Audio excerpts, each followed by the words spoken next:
अस्सलाम वालेकुम, welcome back students with another video. तो स्टूडेंट्स, इससे पहले हम लोग लेक्चर के अंदर एक्सरसाइज 3.3 के क्वेश्चन नंबर 1 से लेके क्वेश्चन नंबर 3 तक डिस्कस कर चुके हैं। आज हम लोग स्टार्ट कर रहे हैं क्वेश्चन नंबर 4। अब क्वेश्चन नंबर 4 थोड़ा न्यू भी है आप लोगों के लिए, तो इसको थोड़ा गौर से समझिएगा। चलिए हम लोग स्टार्ट करते हैं। गिवन डाटा हमारे पास एक स्टेटमेंट वाला क्वेश्चन आ गया, ठीक है। अब इसमें लोग कहते हैं given that f into x is equals to a x plus b plus 1, मतलब कोई फंक्शन दे दिया f का जिसकी इक्वेशन ये है। हमारे पास क्वाड्रेटिक इक्वेशन नहीं बन रही है, एक सिंपल इक्वेशन है, ठीक है, कोई भी हो सकता है, हमें नहीं पता। अब वो कहते हैं where a and b are constant numbers, ये जो a और b है ना, ये दो कांस्टेंट नंबर्स हैं। If f into 3 equals to 8, अब एक लिमिट दे दिया है, वो कहते हैं अगर f इंटू 3 होगा तो वो 8 के बराबर होगा, और अगर f इंटू 6 होगा तो वो 14 के बराबर होगा। अब वो कहते हैं इन तमाम को यूज करके आप लोग a और b जो कॉन्स्टेंट्स हैं उन दोनों की वैल्यूज फाइंड आउट करें, ठीक है। चलें तो स्टार्ट करते हैं। अब पहली क्वेश्चन क्या थी, f into x is equal to a x plus b plus 1, ठीक है। अब पहली लिमिट अंदर पुट करते हैं, वो कहते हैं f इंटू 3 पुट करें तो वो 8 के बराबर आना चाहिए। हम लोगों ने पहले सिंपल f इंटू 3 ही पुट किया। x जो पुट करें तो क्या आएगा, a3 plus b plus 1, 3a बन गया प्लस 1 प्लस b प्लस 1, ठीक है, ये बन गया। अब उन्होंने बोला हुआ है कि ये हमारे पास बराबर किसके आना चाहिए, 8 के, ठीक है। तो हमारे पास ये जो एक इक्वेशन निकल रही है ना, ये हम लोग के पास इक्वेशन बन गया ना f इंटू 3 की, है ना, और लिमिट हमारे पास ये थी। अब इसको उन्होंने बोला कि बराबर करें 8 के। देखें f इंटू 3 मतलब ये था, इसकी यहाँ पे इक्वेशन हमने लिख दी और 8 साथ इक्वल के एज इट इज आ गया, यहाँ से लिया हुआ। अब क्या करना है, इसको सिंप्लीफाई करें। 3a plus b plus 1 equals to 8 था, 3a प्लस b 1 को हम लोग उस साइड ले गए, यहाँ पे प्लस 1 था, यहाँ जाके माइनस 1 हो गया, तो 8 माइनस 1 करें तो कितना हमारे पास बनता है 7, ठीक है। इसको हमने क्या नाम दे दिया, इक्वेशन 1 का। अब इसको मैंने स्टार इसलिए किया था ताकि आप लोगों को आइडिया हो जाए कि हम लोगों ने कहाँ से ये वाली इक्वेशन f ऑफ 3 की पुट करनी है, थोड़ा नहीं भी स्टूडेंट्स को समझ आ रहा होता। अब दूसरी लिमिट पे जाएं, ठीक है। हम लोगों ने क्या, क्यों हम लोग ये सब कुछ कर रहे हैं, ताकि हम लोग a और b फाइंड आउट कर लें, ठीक है। अब दूसरी उन्होंने लिमिट क्या दी थी कि जब हम लोग f ऑफ 6 करेंगे तो वो 14 के बराबर आना चाहिए। सेम पहली इक्वेशन के अंदर पहले की तरह ही करें, f ऑफ 3 की जगह पे f ऑफ 6 पुट कर दे। x जहां जहां था वहां हम लोगों ने 6 पुट कर दिया, 6a प्लस b प्लस 1 बन गया, ठीक है। अब इसके भी लिमिट देखें, वो कहते हैं f ऑफ 6 इक्वल्स टू 14 होना चाहिए, ठीक है। अब हमने वही लिखा, हमने लिखा f ऑफ 6 हमारे पास किसके बराबर है, 14 के, ठीक है। f ऑफ 6 की इक्वेशन क्या निकली है, ये वाली, इसको यहाँ पे पुट करें और साथ 14 एज इट इज। 6a प्लस b यहाँ पे ऐसे ही, 1 यहाँ पे प्लस हो रहा था, यहाँ के जब माइनस किया ना हम लोगों ने नेक्स्ट स्टेप पे, ठीक है, माइनस किया तो 14 माइनस 1 करेंगे तो कितना होगा, 13 बन जाएगा हमारे पास। इसको हम लोगों ने इक्वेशन 2 का नाम दे दिया। अब उन्होंने बोला है फ्रॉम इक्वेशन 1 एंड 2 हम लोगों ने क्या करना है, ऐड करना दोनों इक्वेशंस को, ठीक है, और सब्ट्रैक्ट करना। देखिए कैसे, हमने क्या किया, इक्वेशन 1 लिखी है, 3a plus b equals to 7, ठीक है। आगे हम लोगों ने ले लिया इक्वेशन 2b जो है 6a प्लस b प्लस 13।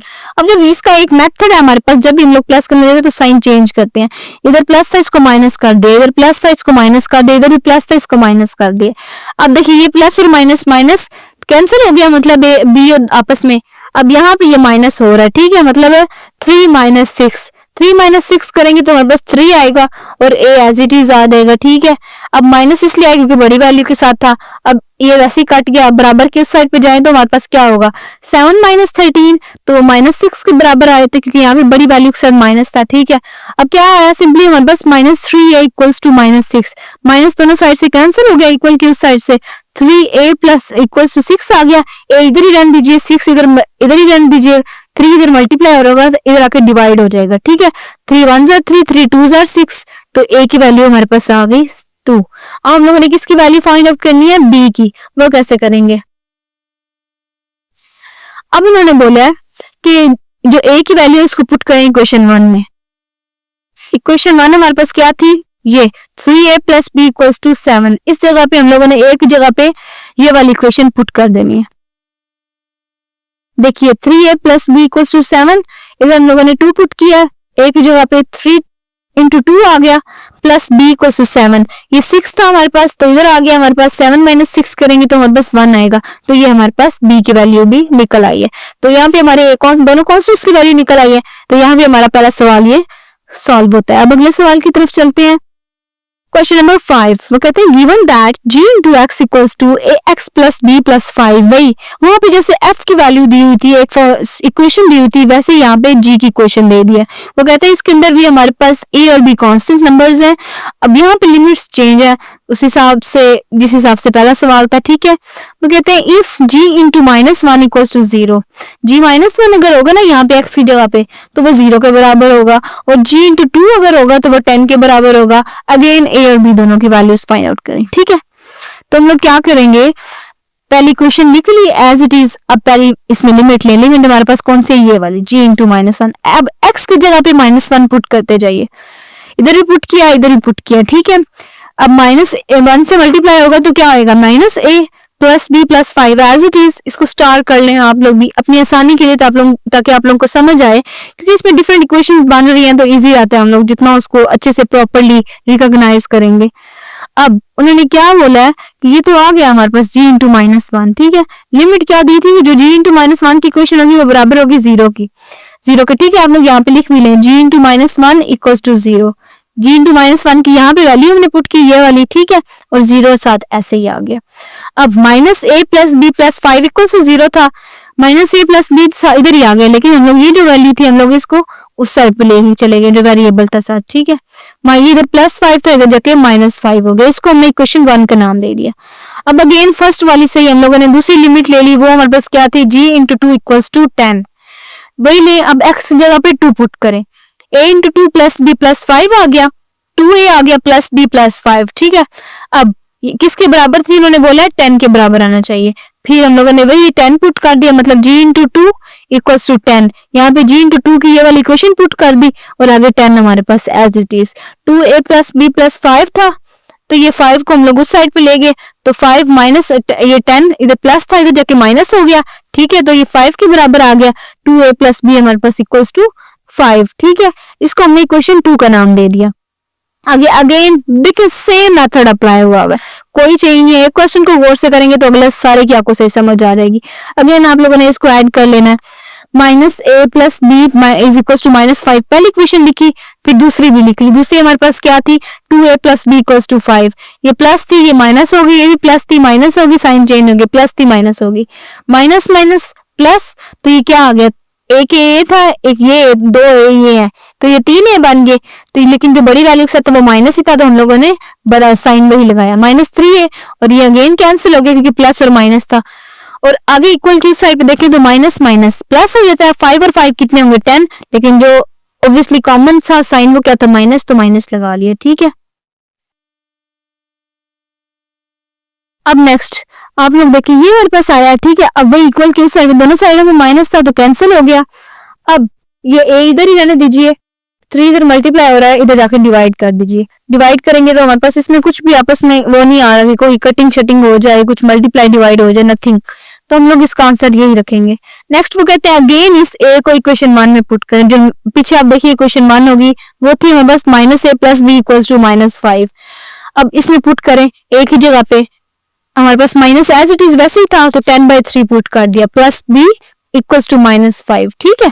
अब देखें b एज इट इज इधर आने दें, इधर ये 5 था, इसको भी इधर ले आए, इधर माइनस हो रहा था, इधर प्लस हो गया। अब मैंने वो लास्ट लेक्चर में भी एलसीएम लिया था, एक क्वेश्चन में यहाँ पे भी ले रहे हैं, देखिए यहाँ पे 1 था, ठीक है, तो 3 इसका एलसीएम आ गया। अब देखिए 3 कितने 3 होता है, 3 1s are 1 10s are 10, 1 3 3 5s are 15। LCM लेने का तरीका तो आप लोगों को पता ही होगा, -15 + 10, ठीक है, ऊपर आ गया। दोनों को करें कैलकुलेट तो -5 आता है, और -3 एज इट इज नीचे, कुछ भी कटिंग नहीं हो रहा, कुछ भी डिवाइड मल्टीप्लाई नहीं हो रहा, तो फिर ये भी एज इट इज रहेगा। बी की वैल्यू भी हमारे पास आ गई, तो हम लोगों ने बोल दिया ए और बी की हमारे पास वैल्यूज निकल आई हैं। नेक्स्ट है हमारे पास question number 6, consider the function defined by f into X. Again f into X हमारे पास आ गया। वो कहते हैं इसमें लिमिट है कि f इंटू एक्स हमारे पास 32 के बराबर होना चाहिए, और x की वैल्यू आप लोग फाइंड आउट करें। इक्वेशन लिखिए अगेन। अब यहाँ पे उन्होंने बोला 32 के बराबर, मतलब x की जगह पे 32 पुट करें।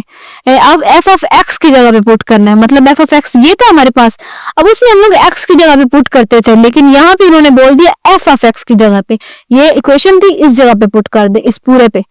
32 equals to 5x + 1, 32 as it is, इधर प्लस 1 था, इधर आके -1 हो गया, इक्वल्स टू 5x। 32 माइनस 1 करें तो क्या आता है 31 equals to 5x। x as it is रहने दे, 31 के साथ डिवाइड कर दे 5 को, तो x की वैल्यू हमारे पास निकल आती है।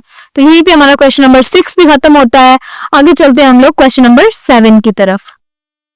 क्वेश्चन नंबर 7 क्या है, consider the function f into x equals to cx square plus d। Function दे दिया हमारे पास cx प्लस डी। अगेन वो कहते हैं यहाँ पे, अब देखो ना वहां पे a और b थे हमारे पास कांस्टेंट, यहाँ पे हमारे पास c और d दो कांस्टेंट आ गए।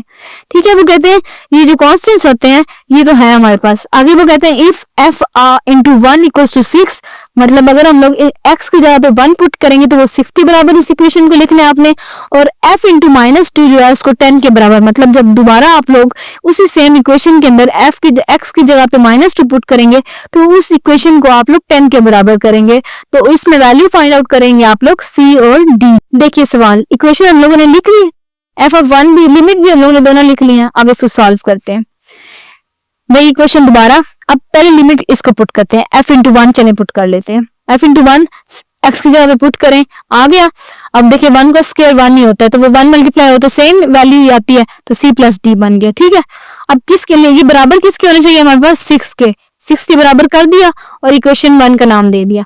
अब दूसरी लिमिट अगेन उस इक्वेशन में पुट करें, f-2 पुट किया हम लोगों ने x जगह पे, तो अब देखिए 2 का स्क्वायर लें तो 4 आता है, और वही ऊपर स्क्वायर क्या था हमारे पास, ये स्क्वायर की पावर थी ना हमारे पास, तो ये प्लस हो गई 4c प्लस डी, इसको हमने इक्वेशन 2 का नाम दे दिया। अब अगर आप लोगों को इस चीज को समझ नहीं आई कि कैसे माइनस का साइन गया, वैसे पता तो होना चाहिए। देखिए -2 और मल्टीप्लाई -2, 2 2 जार 4 और माइनस माइनस प्लस, ये चीज। आगे इसको हम लोगों ने फिर किसके बराबर करना था, 10 के बराबर करना था। हमने -2 को बराबर कर दिया 10 के, इसको इक्वेशन 2 का नाम दे दिया। अगेन हम लोगों ने क्या करना है, वही इक्वेशन दोनों को लेना है, कंपेयर करना है, प्लस करना है, दोनों लिख दिए, पहले पहली इक्वेशन फिर दूसरी इक्वेशन, फिर साइन चेंज करना है। ये प्लस की थी ऑलरेडी, माइनस, फिर ये भी माइनस, ये भी माइनस। अब ये माइनस हो रही है, देखिए ऊपर 1 सी था, नीचे 4 सी थे। अब माइनस करें तो हमारे पास क्या बनता है, 3 सी बच जाते हैं हमारे पास, लेकिन साइन बड़ी वैल्यू का ही आना है, तो -3c। ये डी फिर कैंसिल हो गया, एक ऊपर प्लस था नीचे माइनस का आ गया। ठीक है, अगर इक्वल की साइड पे देखें तो ये 6 था, ये 10 था, -10 मतलब माइनस हो रहा है, 10 में से माइनस करें 6 तो 4 बच जाता है, लेकिन वैल्यू जो साइन होता है वो बड़ी वैल्यू का लगता है। ठीक है, अब ये आया -3c इक्वल्स टू -4, वही दोबारा कट के ये दोनों c इधर रहने दिया हम लोगों ने, और 4 के साथ 3 को डिवाइड कर दिया। आगे इस इक्वेशन को हमने इक्वेशन 1 में पुट कर देना है। अगर c की वैल्यू आ गई ना d की वैल्यू निकालने के लिए, ओके पुट करें। c की इक्वेशन 1 क्या थी, c plus D equals to 6, c की जगह पे पुट करें 4/3 प्लस d इक्वल्स टू 6, तो d की जगह पे देखिए d इधर ही रहने दीजिए, हमें डी की वैल्यू फाइंड आउट करनी थी। तो अब 6 इधर था, माइनस इधर प्लस हो रहा था, इधर आके माइनस हो गया। अगेन एलसीएम ले, वही तरीका दोबारा, ऊपर 4 और इस साइड पे हमारे पास 18 बच गया। यहाँ पे 1 था ना, तो 1 3 जार और 3 6 जार 18, 18 माइनस 4 करें तो 14 बच जाता है, और बाय 3, तो यहाँ पे हमारे पास C और D दोनों की वैल्यूज निकल आती हैं। तो स्टूडेंट्स यहीं पे हमारी एक्सरसाइज 3.3 चैप्टर 3 खत्म होता है। आगे इसकी बच जाती है हमारे पास रिव्यू एक्सरसाइज। तो सेम टू सेम अगर आपने मेरे ये तमाम के तमाम लेक्चर्स गौर से सुने होंगे तो आप लोगों के लिए वो करना बिल्कुल मुश्किल नहीं होगा। लेकिन फिर भी अगर आप लोगों को उसकी रिव्यू एक्सरसाइज चाहिए तो आप लोग DM करें, इंशाल्लाह आप लोगों को रिव्यू एक्सरसाइज की भी वीडियो मिल जाएगी। ठीक है, लेकिन यही भी आज हमारा चैप्टर नंबर 3 मुकम्मल खत्म होता है, और आई होप आप लोगों को चैप्टर नंबर 3 की समझ आई होगी। अगर इसके बाद भी किसी स्टूडेंट की कोई कंफ्यूजन, कोई मसला, किसी को कोई परेशानी हो तो आप प्लीज बताइए, हम आप लोगों की परेशानी को दूर करेंगे, आप लोगों को हर सवाल का सोल्यूशन देंगे। और यहीं पे फिर आज हम लोग खत्म करते हैं। आगे इसके बाद हम लोग अपने नेक्स्ट चैप्टर की तरफ चलेंगे जो कि हमारा चैप्टर नंबर 4। तब तक के लिए अल्लाह हाफिज।